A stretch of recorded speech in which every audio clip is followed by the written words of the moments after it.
Amang Diyos na makapangyarihan at dakila sa lahat, sa pangalan ni Jesus, Panginoon, nagpapasalamat kami, Panginoon, sa oras na ito, Panginoon, sa araw na ito, Panginoon, sa panibagong buhay at pagkakataon, Panginoon, na muli ay ibinahagi mo, Panginoon, sa bawat isa, Panginoon, upang kami, Panginoon, ay makapakinig, Panginoon, ng iyong banal na salita, Panginoon. Lord, sa oras na ito, Panginoon, ay humihingi kami, Panginoon, ng tawad, Panginoon, sa lahat ng bagay na aming nagawa, ano man ang aming bagay na naisip, na salita at nagawa, Panginoon, na hindi ka lugod-lugod po, Panginoon, sa inyong harapan, Panginoon, ay hinihingi po namin ito, Panginoon, ng kapatawaran, Panginoon. At sa oras na ito, Panginoon, ay humihingi rin kami, Panginoon, ng wisdom and knowledge, Panginoon, na nagmumula sa inyo, Panginoon, na karunungan, kaalaman na tanging sa inyo lamang, Panginoon, nagmula, Panginoon, siya nga ipamahagi niyo, Panginoon, sa bawat isa, Panginoon, upang sa aming pagbulay-bulay, Panginoon, sa iyong banal na salita, Panginoon, na mayroon kaming maitanim sa aming mga puso, Panginoon, sa aming isipan, Panginoon, na lahat ng aming pag-aaralan, Panginoon, ay magamit din namin, Panginoon, sa pang-araw-araw, Panginoon, ng aming buhay, Panginoon. Lord, salamat, Panginoon, sa oras na ito, Panginoon. And we pray, O God, na i-cover niyo po, Panginoon, ng inyong banal na dugo, Panginoon, ng apat na sulok ng bahay-sambang ito, Panginoon. Ang sa gayon, Panginoon, ay walang anumang distraction o maggugulo sa aming pag-aaral, Panginoon. Lord, sa umagang ito, Panginoon, ay dalangin namin, Panginoon, na kayo lamang po, Panginoon, ng maitaas, ang maparangalan, ang mapasalamatan, ang madakila at mahayag, Panginoon, sa buhay ng bawat isang, Panginoon. Lord, tinatanggihan namin, Panginoon, ang aming sarili, Panginoon, at kayo lamang, Panginoon, ang siyang aming itinataas at dinadakila, Panginoon. Lord, sa inyo po ang pinakamataas na papuri, pasasalamat at pagsamba sa pangalan ni Jesus. Amen. Yan. Magandang umaga po sa bawat isa. Yan. Bali, ang ating pong tema sa araw na ito ay put God first. Unahin mo ang Diyos. So, ang ating pong verse ay magmumula po sa Mateo 6:33. Yan. Basahin po natin. Mateo 6:33. Pwedeng King James, pwedeng MBB. 33. Opo, Mateo 6:33. Yan. Ngunit higit sa lahat, ipagsikapan ninyo na kayo'y pagharian ng Diyos at mamuhay ng ayon sa Kanyang kalooban at ibibigay niya sa inyo ang lahat ng inyong pangangailangan. Yan.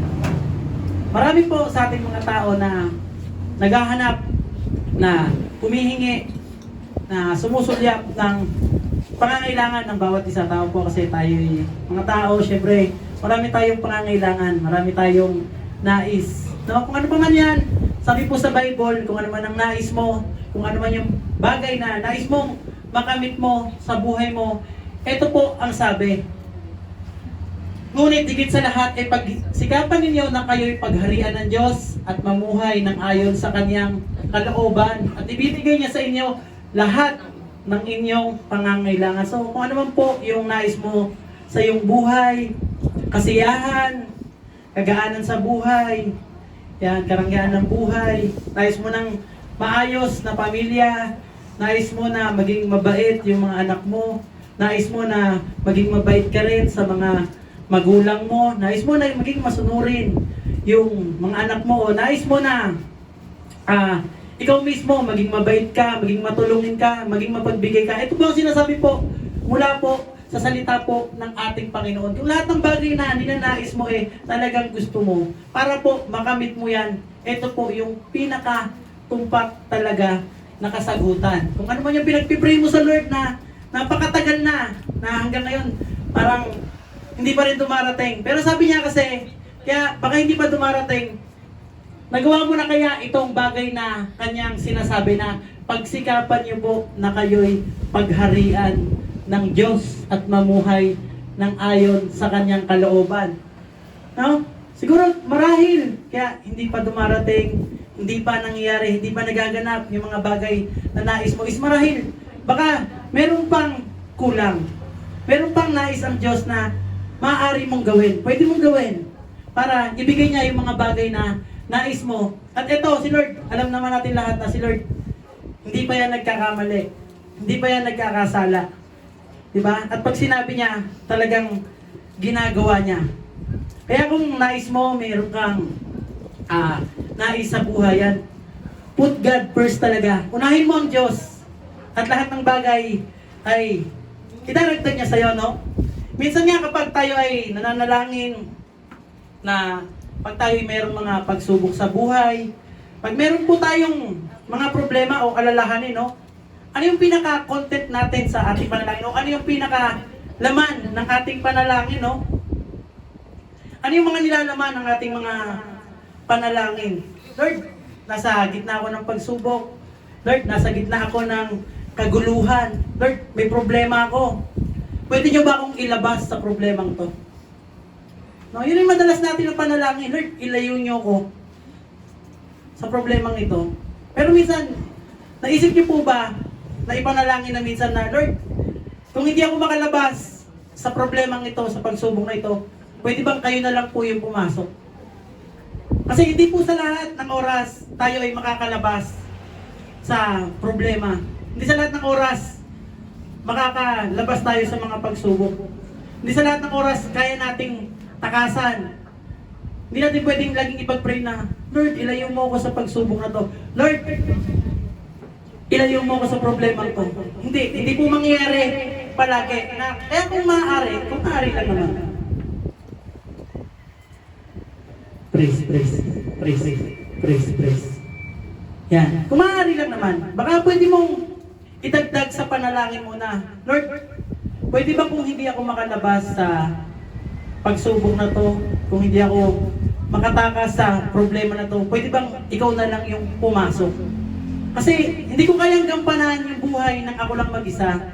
Hindi ko kayang gampanan yung buhay na ako lang, na kami lang ng asawa ko, ng kami lang ng pamilya ko. Kasi meron din kaming mga kahinaan.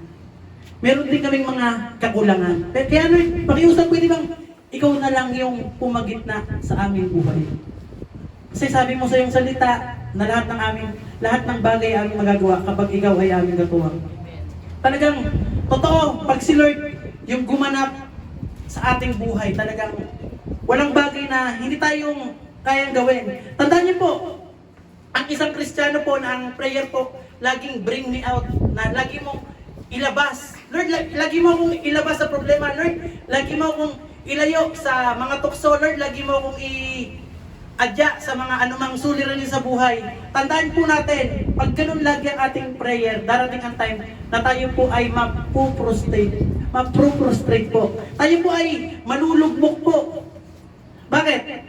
Kasi po, hindi sa lahat ng pagkakataon po, makakalabas ka. Hindi po sa lahat ng pagkakataon, makakatakas ka, no? Kaya hindi mo po pwedeng ipag-pray na, Lord, ilayo mo sa akin lahat ng problema. Lord, itakas mo ko sa lahat ng problema. Pero, pwede mo pong ipanalangin palagi sa Diyos na, Lord, hindi ko to kayang labasan, hindi ko to kayang lusutan, pero pwede bang ikaw yung pumasok? Ikaw yung pumagitna. Makakasunod po tayo? So, yun po, yung maganda na mas ipanalangin natin kasi hindi natin kayang tatakas tayo lagi. Kasi gusto ni Lord na maging matibay tayo eh. Di ba? Yung example po natin sa prayer. Pagka po tayo hindi dumaranas, yung sa papel po, pag tayo hindi dumaranas ng pagsubok, pag tayo ay hindi dumaranas ng problema, yung papel, pag dinaganan lang ng konting bigat, bend na agad, balaktot na agad, tupi na agad. Pero yung minsan nasa taas, minsan nasa baba, lahat ng pagsubok, paggutuman. Pag nadanasan natin yan, subukan mo lapagan ng problema. Talagang makikita natin na ito yung tibay. No, kasi si Lord, hindi niya hayaan na may bagay na dumaan sa buhay mo na wala kang makukuhang aral. Pag kay Lord, laging may aral. No, sa atin yan kung paano natin i-handle yung bagay na itinuturo niya. Kung hihingi ba tayo ng tulong sa Kanya, o susubukan natin na kaya lang natin ang mag-isa. Pero iba, pag si Lord ang kumilos, iba po, pag siya yung ginawa mong una. Kaya, yun po, hindi mo pwedeng ipag-pray na lagi kang ilayo sa lahat ng problema sa buhay mo. Pero pwede mo pong ipanalangin palagi sa Diyos na hindi ko ito kayang gawin sa sarili ko lamang. Hindi ko kayang lumabas ng mag-isa lamang. Kaya Lord, kung pwede, ikaw na lang po yung pumasok dito sa gitna ng problema ko. Sa problema ko sa pamilya, sa problema ko sa trabaho, sa problema ko sa boyfriend o girlfriend ko, problema ko sa asawa ko na lagi na lang away. Lord, kung hindi kami makalabas sa problemang to, pwede bang ikaw na lang yung pumasok? Ikaw na lang yung gumigna. Kasi alam ko, Lord, nasa iyo po ang kapayapaan. Alam ko, Lord, ikaw ang pag-ibig. Kaya kami nag-aaway siguro dahil kulang kami sa pag-ibig. O talagang walang pag-ibig. Kaya Lord, kung pwede bang ikaw na lang yung gumigna sa aming mga buhay? No? Kung minsan, bibigyan tayo, Lord, ng problema. Hindi para tayo ibaon o ilugmok sa mga problema, kundi para baguhin din tayo sa mga landas. Maaring tayo ay naliligo na. Maaring tayo ay naliligaw. Praise, praise, praise, praise, praise. Yan, maaring tayo ay naliligaw, pero sabi ni Lord, di ba? Pag siya yung kasama natin, wala tayong bagay na hindi magagawa. Kaya ibang klase talaga pagka si Lord po yung ating kasama sa ating buhay. No? Marami tayong karanasan sa buhay na talagang hindi natin kaya. Minsan nga, imposible. For example na lang po dito sa ating camp. Napag-anuhan natin, magkano ba yung ambagan natin nung unang-una? Tag magkakano? Tag magkakano yung sa camp natin? Tag na 960, no? O, tag na 900. Tapos, nagulat kami, tinawagan kami ni Pastor, tag 2,000 daw. Sabi, grabe. Sabi ni Pastor, tag 2,000 kayo sa dito sa camp. Kasi kayo yung medyo maganda-ganda daw yung trabaho. Medyo maayos-ayos daw yung sabi ni Pastor. Sabi ko, patay, anong pinaganda ng trabaho natin? Sakto lang yung pero at least, nagbibigay si Lord. Talagang, may ginagamit talaga siya na mga tao, lalo na pag si Lord yung inuna mo sa ating mga buhay. Kasi, napakarami nating suliranin sa ating buhay eh. Pero di ba sabi nga ni Pastor, magtulungan kayo sa panalangin. Di ba? Wag lang, sabi niya, Bro Jonathan, wag lang ako yung gamitin nyo na ako lang yung gagalaw, kundi manalangin din kayo.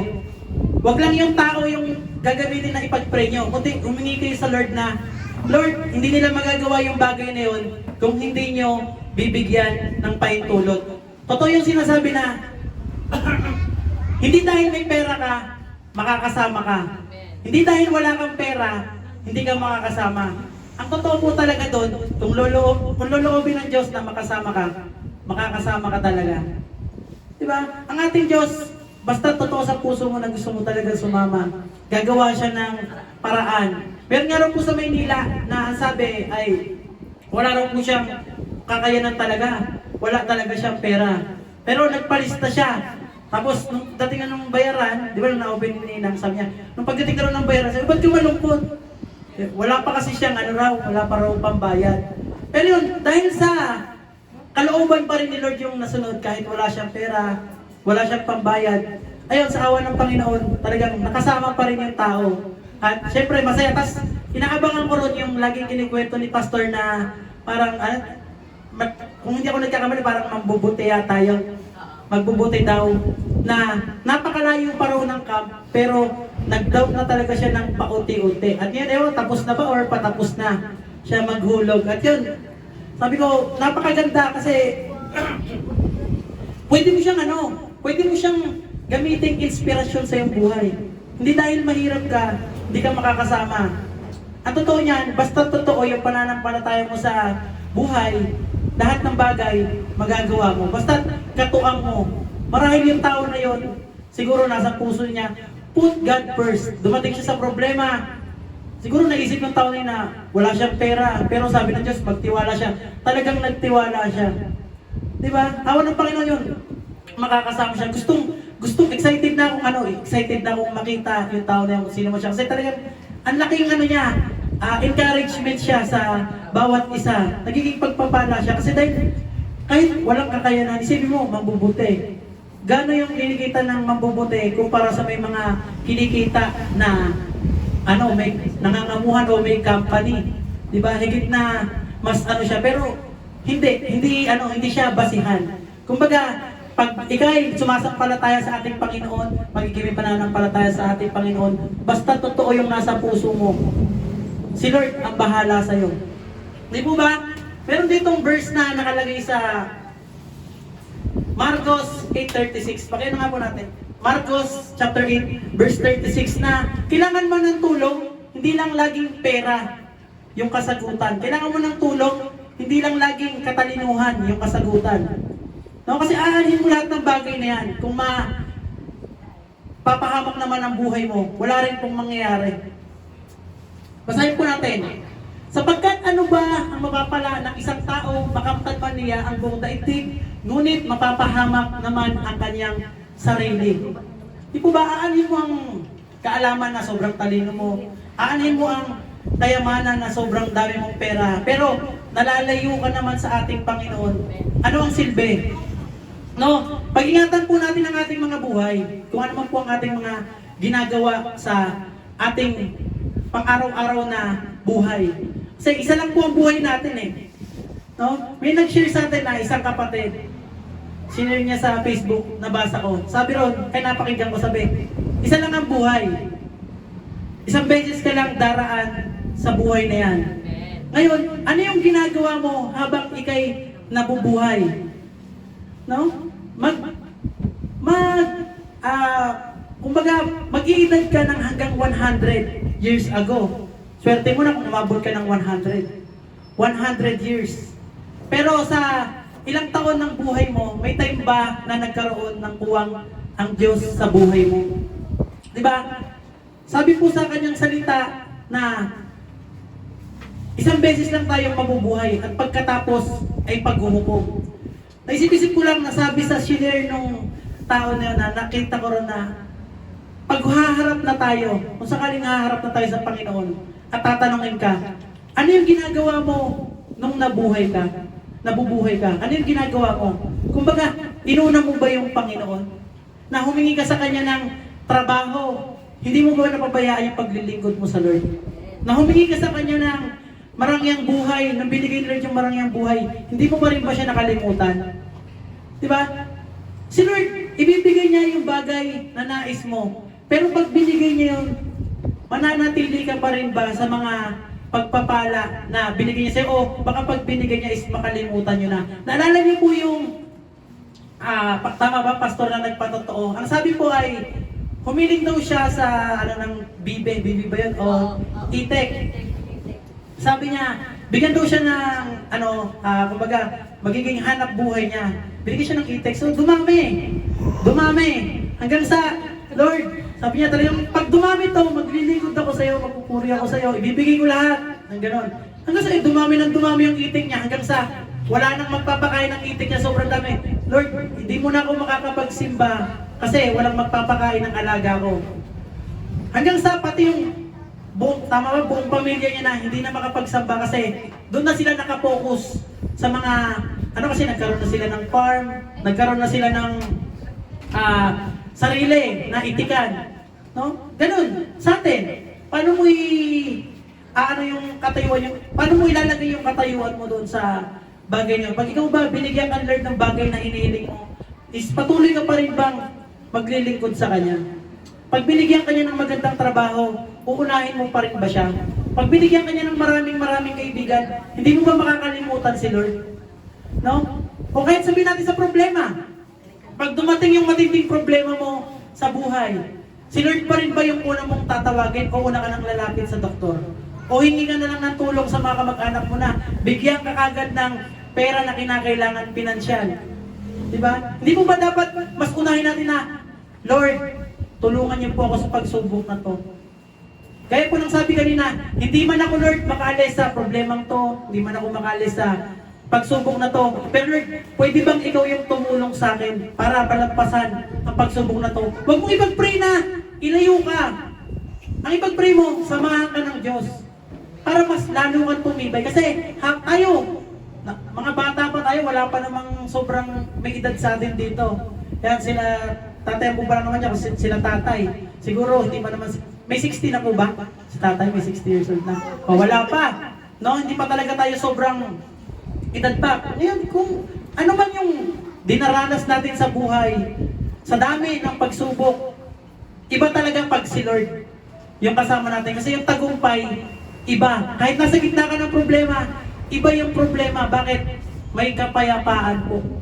Hindi tayo nakakaisip magbigti. Hindi tayo nakakaisip na tumakas sa problema. Hindi tayo nakakaisip na tayo nakakaisip na kung ano mang masasamang bagay. Kundi pagkasama natin si Lord, Lord, andito na naman ako sa problemang to. Pero Lord, panatag lang ako. Kasi sabi mo, ikaw handang makipaglaban sa akin eh. Di ba?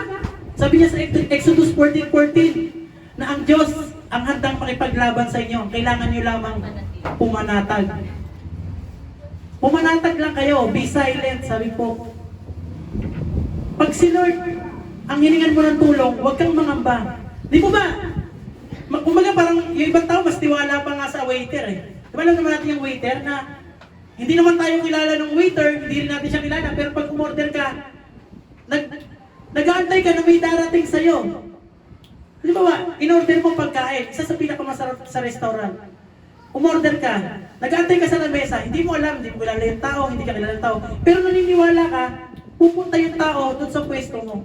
Si Lord pa kaya nakilalang kilala tayo at kilala mo rin siya. Yung hiningi mo sa Kanya, yung hinihiling mo kay Lord, hindi niya kaya ibigay yun. Yung waiter na hindi mo kilala, yung waiter na hindi ka kilala, nagtitiwala kay paano pa kaya kung kay Lord ka magtiwala? Di po ba? The best pag kay Lord, iba si Lord gumalaw. Talagang buhay talaga yung mga salita niya na sinabi ng mga kalululuhan natin, kalula-lulahan natin, na pag kay Lord ka naglingkod, hindi masasayang ang pagpapagal mo. Talagang maa-adapt pa yan hanggang sa kaapu-apuhan, hanggang sa ugat ng pinakaapo. Pag nagpatuloy ka kay Lord, talagang kakalat pa yung maraming taong maliligtas. Bakit po? Kasi sa Diyos lamang po ang ating kaligtasan. Kaya ang kailangan lamang po natin gawin is yung ating tema, kailangan unahin mo po lagi ang ating Panginoon sa ating buhay. No? So, kung may problema ka man ngayon, okay lang yan. Kung may pagsubok ka man dinaranas ngayon, may sakit yung pamilya mo, may sakit ka, o kung ano pa man yung dinaranas mong kabigatan, broken hearted ka, lagi kang galit, lagi kang unahin mo ang Diyos. At sabi nun po sa Mateo 6:33 kanina, unahin mo ang Diyos at lahat ng bagay tawag daragdag sa iyo. So, gusto mo ng peace, gusto mo ng kahinahunan, gusto mo ng mapagkumbabang loob, unahin mo po ang Diyos. Ngayon, kung hindi pa rin dumarating, unahin mo pa rin ang Diyos. Kasi baka hindi pa sapat eh. Baka yung hinihingi mo sa Lord, baka hindi totoo. No? Kailangan sincere po yung puso natin. Kailangan talagang totoo. Pag tayo po ay humiling sa Diyos. Alam ng Diyos, mahirap. Alam po ng Diyos, may mga hahadlang. Alam po ng Diyos na talagang may mga balakid. Pero, sabi po alam po ng Diyos na may mga balakid, pero ang sabi po sa Roma 8:31, pakihanap nga po natin 8:31 ba? Roma 8:31. Ang sabi po ng Diyos, kung ang Diyos ay sa atin, sino ang laban sa atin? Di po ba? Kahit gano'ng kalaking problema yan, kahit gano'ng kalaking pagsubok, pag ang Diyos ang kasama natin, walang makakatipid sa atin, wala pong makakatalo sa atin. Basahin po natin. Ano pa ang masasabi natin tungkol dito?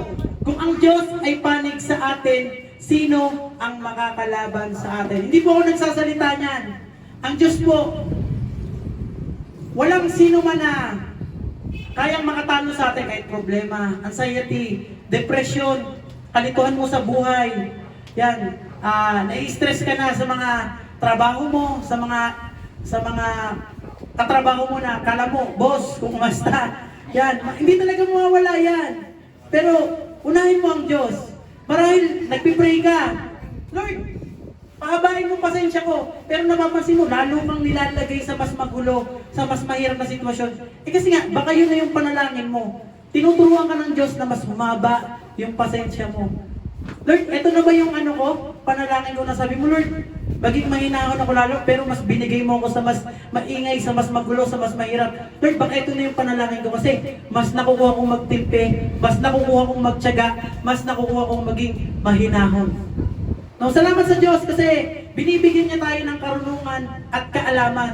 At yung kaalaman na yung talagang perfecto talaga. Pag si Lord nagbigay kasi walang mahahanap na butas ang kaaway. Kung minsan, ginagamit tayo ng Diyos dito sa bahay-sambahan, pag tayo nakarinig, nakapulot ng mga salita. Kung minsan, hindi natin kagustuhan pero si Lord ang kumikilos na makapag-share ka sa kanila.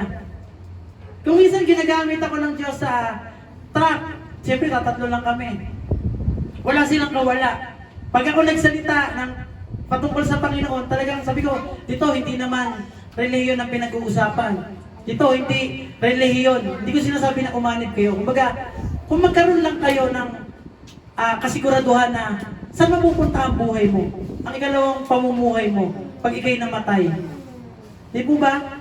Kailangan hindi lang yung mga pastor natin yung ganon, kundi tayo din. Totoo po yung sa awit kanina, talagang pastor yung gumaganap, talagang yung pastor yung naghihirap. Talagang, sabi pa sa Bible, yung mga pastor, yung mga nangangaral, sila yung talagang mas, pag nagkamali, talagang mas malaki pa yung magiging kaparusahan nila. Pero patuloy pa rin sila. Kasi bakit? Nagtitiwala po sila sa Diyos. Talagang, inuuna po nila ang Diyos po.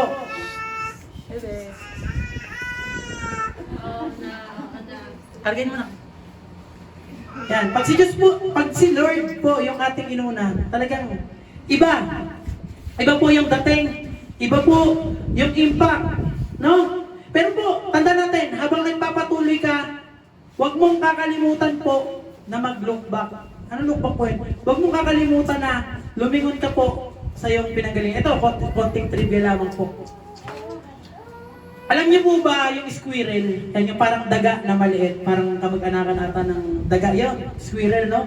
Sabi po ng mga expert po, ang squirrel daw po ay yung isa po sa pinaka matalinong hayop. Kasi bago pa lamang po sila pumasok sa panahon ng taglamig, talagang nag-iipon na sila ng mga nuts. Yung nuts po yung parang, itsura no, parang buko na maliit na yung parang bubot pa lang na buko. So, yun po, nag-iipon sila ng mga nuts bago pumasok yung taglamig. No? Alam po nila na wala silang makukuhang mga nuts o pagkain nila sa oras ng taglamig. Kaya po, nag-iimbak na sila ng mga nuts. No? Ito pong mga nuts na iniipon nila, kinakalat po nila sa iba't ibang lugar at ibabaon po nila yon sa lupa. Para po, pag dumating na po yung taglamig, is meron po silang makukuha. Ito pa po yung nakakasurpresa dito Sabi po ng mga scientists po, kaya po nilang tandaan po ang 4,000 pieces na nuts na iiwanan nila sa bawat lugar. Sipin nyo, tayo baka 10 lang na iwanan natin sa iba't ibang lugar, is makalimutan agad. Ito po, squirrel, sobrang talino. Halimbawa, naglagay siya dyan, isa. Tapos sa kabila naman, isa. Balik, 4,000 na nuts, kaya niyang tandaan. Kasi po, pagka taglamig po, wala na silang nakukuha nuts kasi natatabunan na ng yelo. Pero yung mga squirrel po, sobrang wise po nila kasi nilulubog nila sa lupa at kayang-kaya nilang hanapin kung saan nila iniwan yung mga nuts na po na yon. So, sabi po ng scientist, kaya nilang tandaan ang 4,000 na nuts na ibinaon po nila sa iba't ibang lugar. Pero po, pagdating ng winter season o taglamig, lahat po kaya nilang balikan isa-isa. Yan po yung napatunayan ng mga scientists. Alam niyo po kung ano yung meron, yung squirrel na pwede nating makuha sa buhay natin bilang tao. Yun po yung kaya mong tandaan at balikan yung mga pangako sa iyo ng Diyos. Diba? Sabi ng Diyos, hindi kita iiwanan. Ngayon, kailangan mo yung pangako ng Diyos na yon. Sabi niya, hindi ka mababayaan. Balikan mo lang po. Pwede nating ma-adapt yun. Yung ugali ng squirrel na dumating siya sa matinding pagsubok, kagutuman, kapighatian. Pero dumating yung time na dati, tinulungan siya ng Lord, nag-look back siya. Sabi niya, ay, dumating na sa akin tong problema na to May tumulong sa akin, walang iba kundi ang Diyos. Dumating na sa akin yung taggutom na to Walang ibang tumulong sa akin kundi ang Diyos. Dumating na sa akin tong pagluha na to, hinagpis na to. Nawalan na ako ng mahal sa buhay. Pero walang ibang tumulong sa akin kundi ang Diyos. So kailangan po natin lagi na mag-look back. Ayun po yung kaya mong tandaan at balikan yung mga pangako sa iyo ng ating Panginoon. Na lalo na po kung darating ka sa pagsubok ng buhay mo. Lalo na kung darating ka po sa bawat challenges ng buhay mo. Ang challenges natin sa buhay, bawat isa, bawat araw, sapat po yan ay binigay ng ating Diyos. Wala pong ibibigay ang Diyos na higit sa ating mga kaya. Kaya, pag si Lord po ang nagbigay sa atin, pagkatiwalaan po natin, at lagi natin, na isama lagi ang ating Diyos. No, kahit ikay kakain, unahin mo ang Diyos, manalangin ka. May nagbigay sa'yo, unahin mo ang Diyos, magpasalamat ka. Meron ka ng bagay, meron ka ng magarang sasakyan, meron ka ng pamilya na maayos, meron kang pamilya na masaya, unahin mo ang Diyos, magpasalamat ka pa rin po. Kasi si Lord, siya po yung everything, siya po yung lahat ng bagay na mas kailangan natin. Di po ba? Sabi po kanina, sa ano pa ang masasabi natin tungkol dito? Kung ang Diyos, hindi yan, yung mapasatin man ang lugar, lahat ng bagay, pero kung mapapahamak naman ang ating buhay, wala rin pong saysay, no? So, mahalaga po talaga na meron po tayong Diyos. So, yung mga sakit po na pinagaling po ng ating Panginoon sa ating buhay, di ba, may karamdaman ka ngayon. Kailan ka ba nagkasakit? Ngayon lang ba? Di ba, mula pa pagkabata, nagkasakit ka na. Walang ibang nagpagaling sa'yo kundi ang Diyos. Look back ka lamang po. Ngayon, nasa matinding pagsubok ka, nasa matinding depresyon ka. Dati na-depress ka na rin. Pero napagtagumpayan mo. Mag-look back ka lang po. Walang ibang tumulong sa akin kundi si Lord. Mapagtatagumpayan ko ulit. Ngayon, wala kaming kakainin. Ngayon, wala kaming kakainin hanggang mamayang gabi. Dati, nagutom rin kami. Pero pagdating ng hapunan, merong Diyos na tumulong sa amin. Hindi niya kami pinabayaan. Kailangan mo lamang po is, lagi ka pong mag-look back, no? Huwag mo lang pong titignan kung ano yung nakikita mo lamang po sa mga darating. Kundi, balikan mo rin po yung mga nakaraan, kung paano ka tinulungan ng Diyos, kung paano ka niya hindi pinabayaan. So, looking back po, ang pagtingin sa ating nakaraan, importante rin po yan. No, so, huwag po natin may misinterpret, ha? Hindi ko sinasabi na balikan mo pati yung mga nakaaway mo. Hindi, kundi balikan mo yung mga kabutihan ng Diyos na ginawa niya sa buhay mo. Na hanggang ngayon, sa kabila ng araw-araw na problemado ka, sa araw-araw na umaattend ka ng simbahan, lagi kang may bitbit dalahin na pagsubok. No? Kailangan, si Lord pa rin po yung ating maging pundasyon kasi walang ibang mas matibay sa ating mga problema, walang mas malaking sa ating problema, walang mas matindi sa ating problema pagkasama natin si Lord. So, paano mo po ba purihin ang ating Panginoon? Ang pagpupuri po sa ating Panginoon, hindi lang kapag may emergency. Ang pagpupuri po sa ating Panginoon, hindi lang dahil may kailangan ka. Ang pagpupuri po sa ating Panginoon, hindi lang pag may gusto kang bilhin. No? Paano mo ba siya purihin? No? Hindi ko po ginajudge sa bawat isa sa atin, kasi bawat isa naman sa atin, talagang nangyayari o dumadaan sa ganong pagsubok na mas nagsisimba tayo pag may matindi tayong pagsubok, mas nagdadasal tayo pag nandyan na yung talagang matinding problema sa ating buhay. Hindi ko ginajudge kasi ako ganon din ako. Talaga, bawat isa, ganon talaga. Lahat tayo guilty. Wala pong hindi guilty rito. Tatawag lang tayo pag may kailangan, pag hindi kaya, o pagka hindi na kayang lampasan.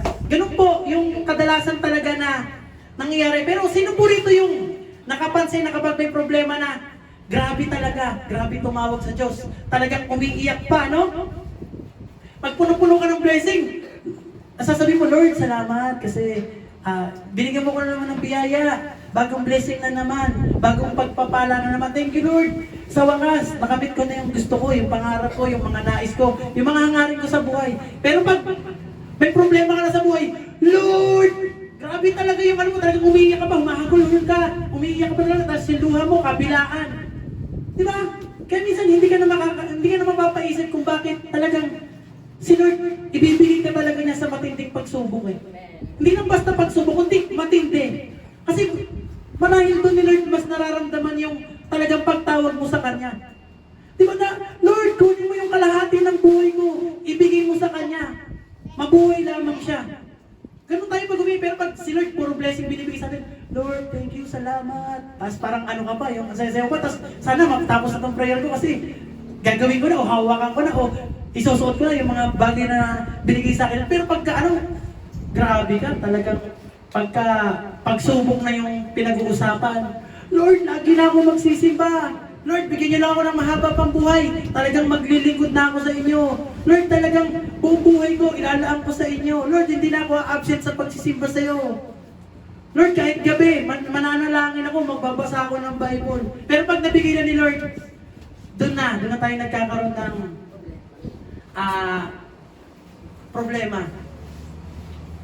So, hindi ko kinukundima po ang bawat isa kasi talagang legit, lehitimo na talagang nangyayari sa atin yun. Marahil kayo, naranasan nyo na rin yung ganong bagay na mas grabe ka manalangin pag may kailangan ka talaga. Pero, yun nga, sabi ko, paano mo purihin ang Diyos? Sabi ni Job, di ba? Magpapasalamat ka lang ba sa mga biyayang natatanggap mo? Di ba dapat magpasalamat ka rin sa mga problema dumarating sa'yo? Kasi mas doon ka ginagawang matatag ng ating Diyos. Mas doon nakikita yung tunay mo na pananampalataya sa Kanya. Di ba? Kaya, sa anumang bagay, magpasalamat po tayo sa ating Panginoon. Kaya, dumating ka man sa matinding pagsubok, oo, babaluktot ka, pero hindi ka bibitaw. Dumating ka man sa matinding kagipitan, dumaan ka man sa matinding mong problema, oo, babaluktot ka, pero hindi ka bibitaw. Bakit? Kasi, andyan ang Diyos nakaalalay sa atin. Laging, isipin nyo, napakapalad natin, lalo tayong mga Kristiyano, kasi si Lord na yung nagbigay ng pagsubok sa atin. Si Lord pa yung magbibigay ng kasagutan sa atin. Yung ating mga Bible, yun yung ating manual, na kung talagang nagbabasa tayo, sabi sa Bible, daranas ka talaga ng pagsubok sa mundong to. Daranas ka talaga ng kapighatian. So kailangan mo lang manatili, kailangan mo manalig, kailangan mo magpasalamat. Huwag kang matitinag. Di mo ba sabi sa kanya salita, ang manatili daw po hanggang wakas, siya pong magtatagumpay. Napakarami na nating napagtagumpayan ng mga problema, pagsubok, nang magkakasama tayo. Napakarami na. Pero si Lord, hanggang ngayon, napatunayan natin, hindi niya talaga tayo iniiwanan kahit sa kalungkutan, kahit sa kasiyahan. Ganyan si Lord. Di ba yung kalimugang anak? No? Nakamtan niya lang. Kumbaga, in-advance niya na yung kayamanan na makukuha niya Umalis na siya, nakalimutan niya na si Lord. No? Pero yung tatay na yun, grabe. Lagi siyang tumitingin, tumatanaw sa malayo na, kumusta na kaya yung anak ko? Kumusta na kaya yung anak ko na yun? Ano na kaya yung ginagawa niya? No?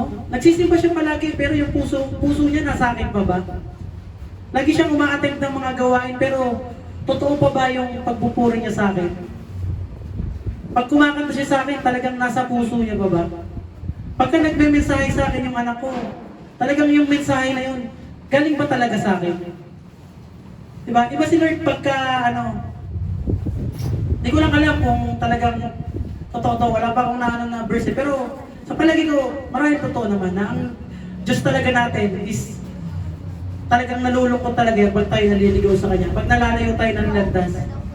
Diba sa alimugang anak, talagang ginampanan nung anak yung talagang pagiging makasarili niya, pero yung tatay hindi talaga.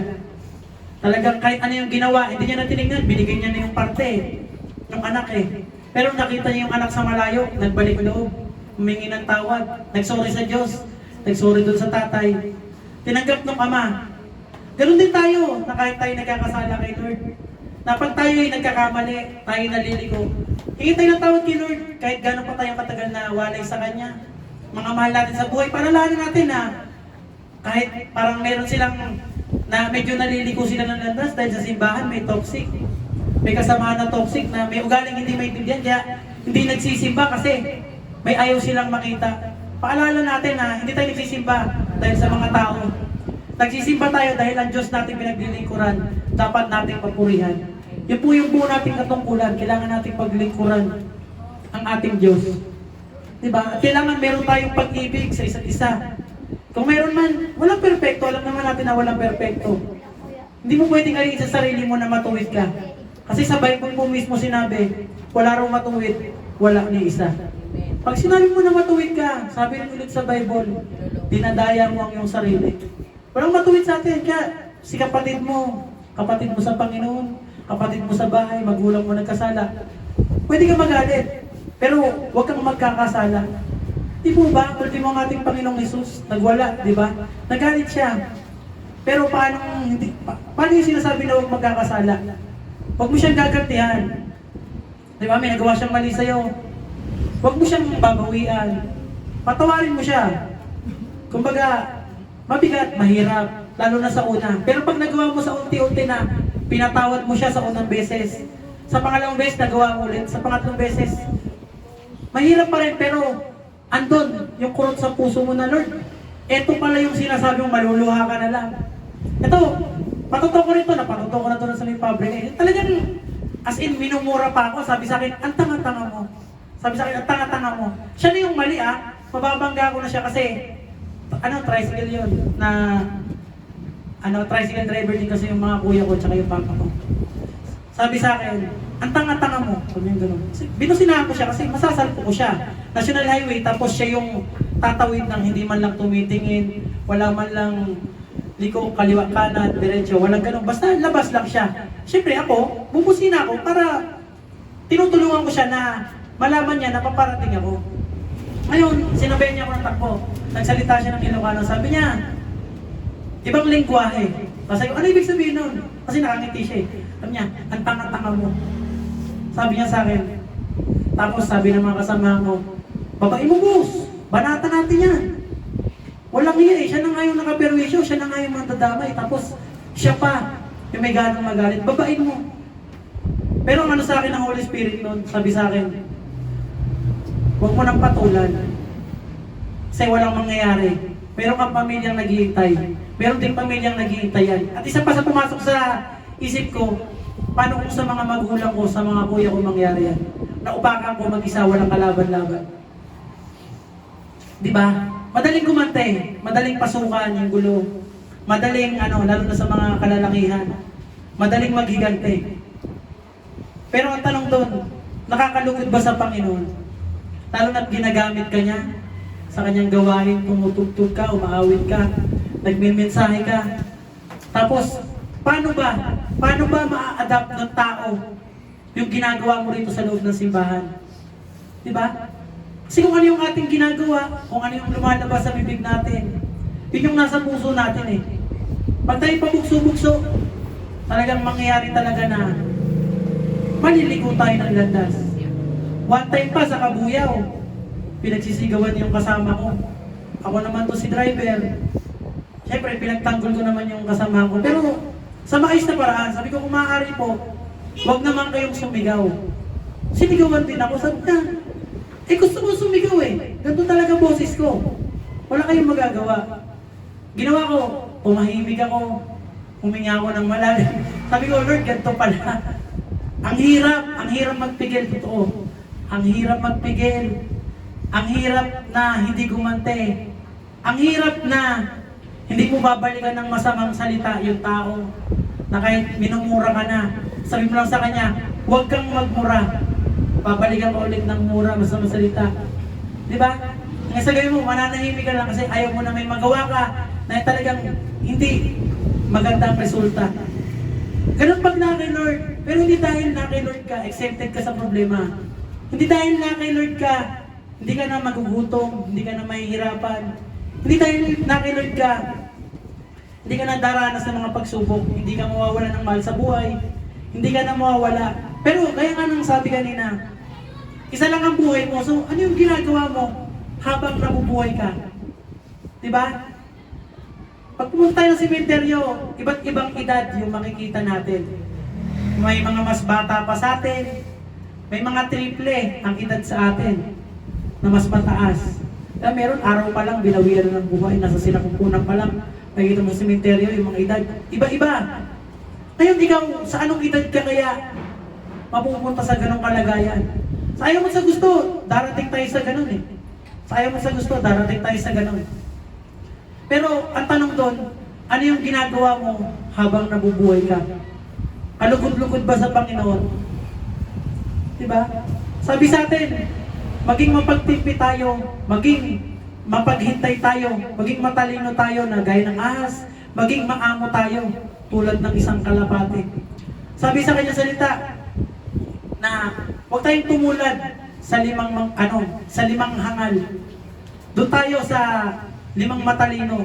Na antayin natin si Lord. Lagi tayong magbaon ng pasensya pag lalabas tayo. Hindi lang ng bahay, kahit sa loob ng bahay.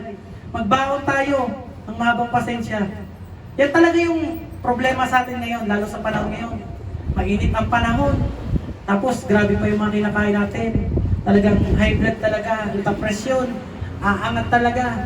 Kahit sa bahay.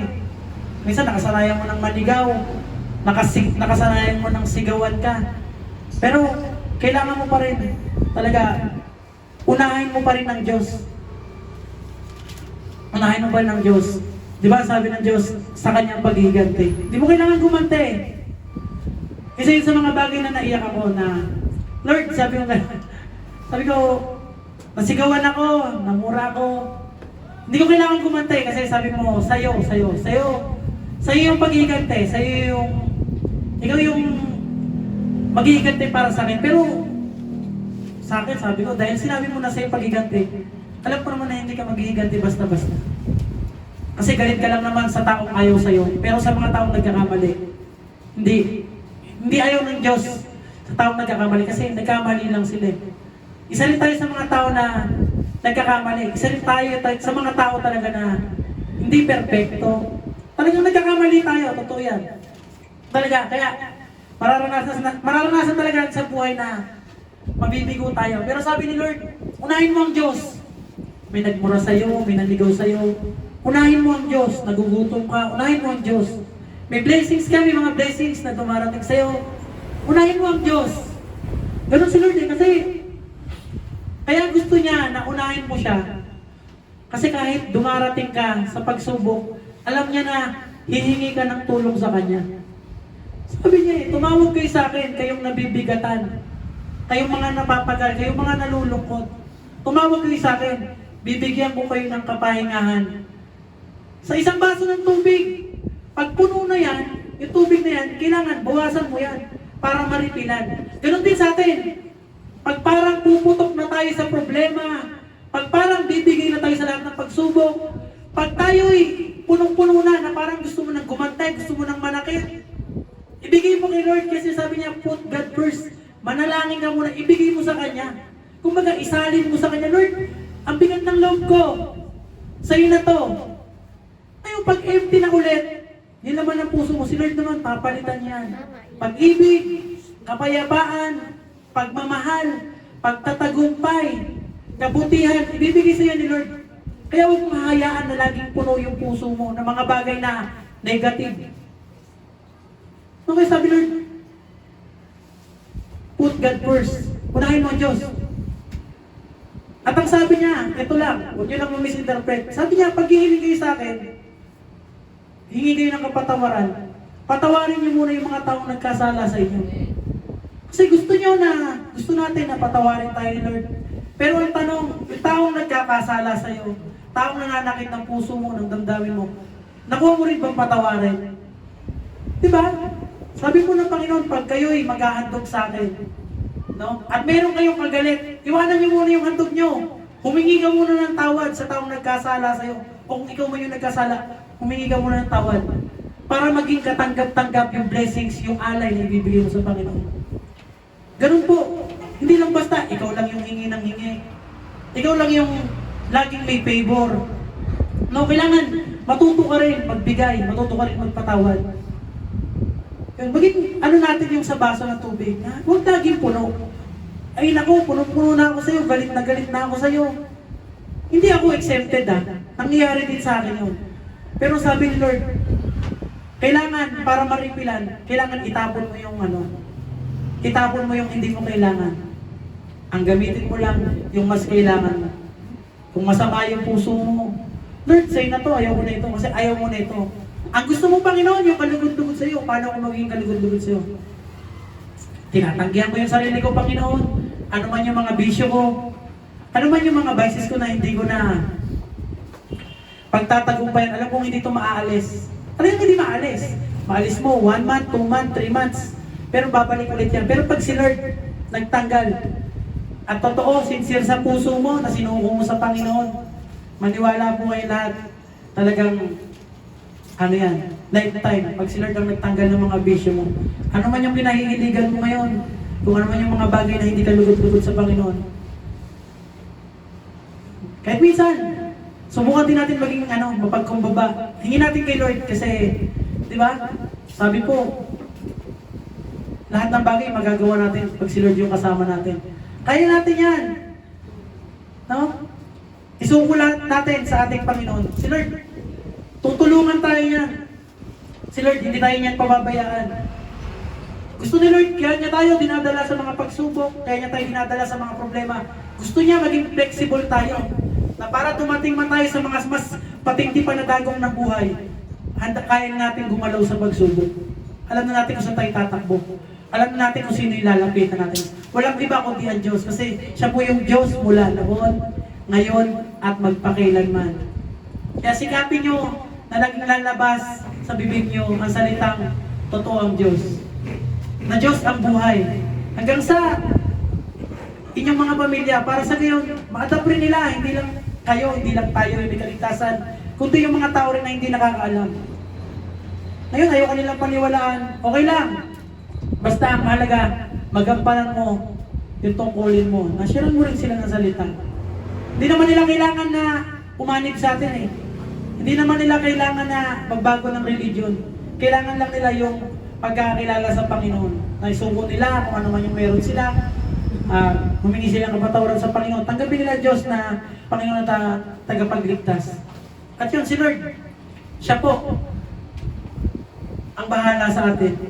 Maganda, napakaganda ng mga plano sa atin ng Panginoon. Mga plano na hindi natin ikapapahamak. Mga plano na magbibigay sa atin ng pag-asa. Mga plano na magbibigay sa atin ng buhay. So basahin po natin nakalagay po sa Jeremiah 29:11.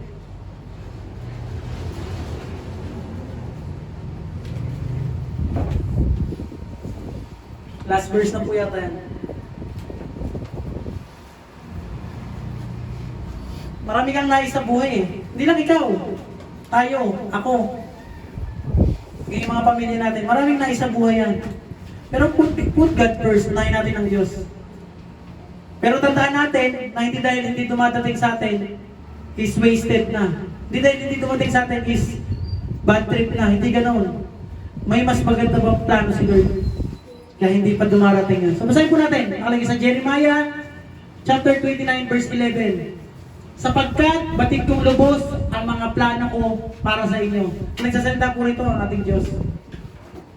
Sapagkat batid kong lubos ang mga plano ko para sa inyo. Mga planong hindi ninyo ikasasama, kundi para sa inyong ikabubuti. Ito'y mga planong magdudulot sa inyo ng kinabukasang punong-puno ng pag-asa. Yun po yung totoo. Grabe po yun. Pag si Lord, kala mo, plano mo sa buhay, okay na. Pero pag si Lord pala yung nagplano ng buhay mo, mas okay. Mas garantisado. Kala mo mabuti sa'yo, pero ikakapahamak mo pala. Di po ba? Akala mo, nakita niyo yung nasa Facebook, yung parang carrots siya tayo. Kasi yung carrots na isa, dalawa sila tao. Yung isang carrots, ang liit lang nung dahon.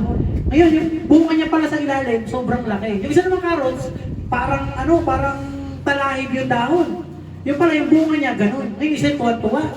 Sabi niya, ay salamat kasi meron ako nito yan. Tapos yung isa naman sabi niya, Lord, kahit ganito lang yung sa akin, salamat pa rin kasi blessings to eh. Biyaya to galing sa'yo. Alam ko, mas matindi yung plano mo para sa akin. So, nagtyaga siya ron. Nagtyaga siya ron. Dumating yung taggutom, taghirap. Nung inaani na nila, yung carrots, grabe pala. Sa labas, sa output, ang liit lang. Pero nung nandun na siya sa kasalukuyan, grabe. Ang laki ng pagpapala, yung blessings. So, ganun din sa atin. Paano i-apply sa buhay natin yun? Oh, mahirap yung kalagayan mo ngayon. Mabigat, maraming problema. Pero dahil inuuna mo si Lord, ano kaya yung kalalabasan niyan? Diba? Sabi ni Lord, may plano siya. Nasa kahirapan tayo, nasa tagutom tayo, nasa problema, nasa depression, nasa anxiety. Pero magtiwala ka sa Kanya kasi matindi yung plano niya. Yan po yung sabi niya. Alam niya yung alam niya, sabi, lubos. Ibig sabihin, pag lubos, sapagkat batid kong lubos, sabi niya, lubos. Ibig sabihin, sobra-sobra. Sobrang alam niya. Sobrang alam niya. Yung mga plano ko para sa inyo, mga planong hindi ninyo ikasasama, kundi para sa inyong ikabubuti. Kaya kung ano man yung kalagayan na meron ka ngayon,